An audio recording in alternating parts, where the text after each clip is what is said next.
the School of Arts for 10 years, and then I had a litter of children. Well, it's a bit of downhill from there, but I'm slowly starting.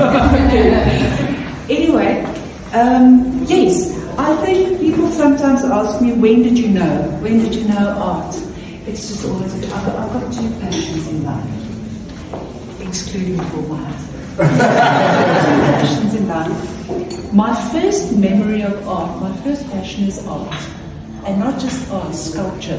I remember I was 6 years old, and I was playing it on a building site somewhere.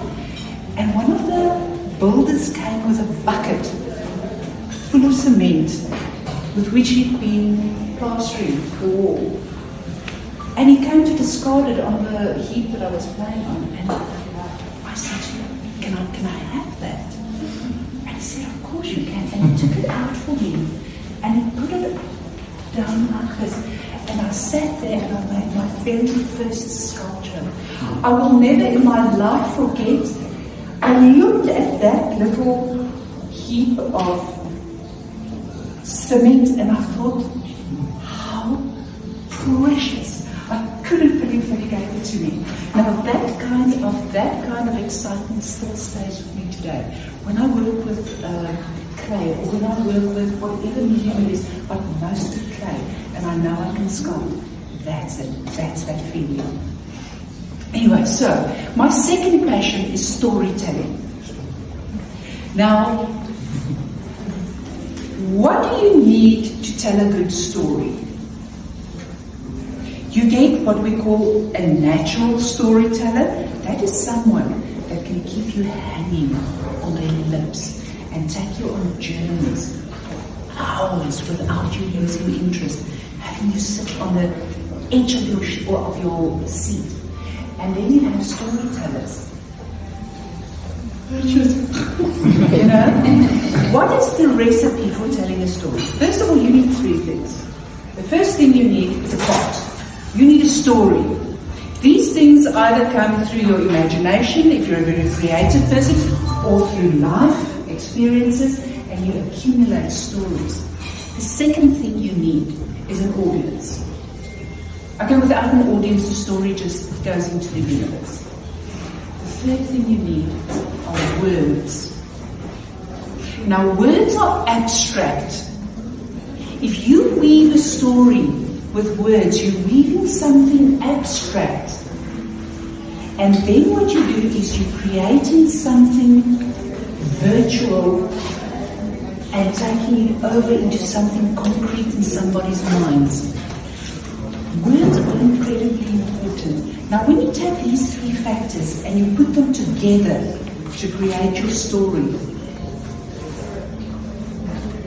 the storyteller uses a psychic energy, or what we call a mojo, that he weaves in there. And that's what makes it magical.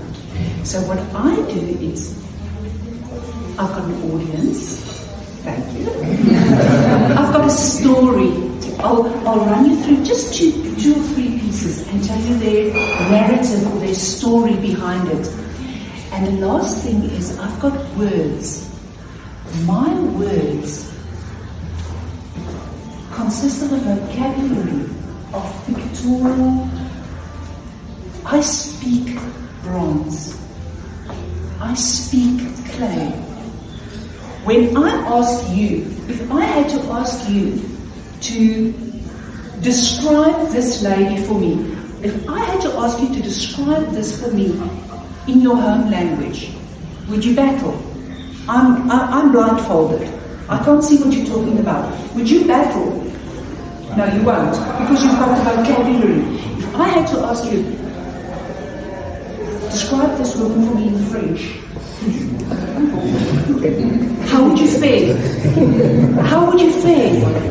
You won't be able to do it. I won't be able to understand what you're saying. And even if you have a rudimentary understanding of the language, it will be like listening to a toddler speak. So what happens when I have to describe this to you without words,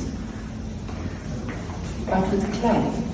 That is my language. I've got the vocabulary that I've accumulated through the years to put down clay, to describe something, and that's my language. And when I teach and people come in and they battle, I say, it's okay. You're still learning the language. We're busy with the amas, of clay. So don't lose faith. By the time that you're finished here, you're going to be able to express what you want to say through clay. Okay, that's just a little bit of an idea of where I come from with my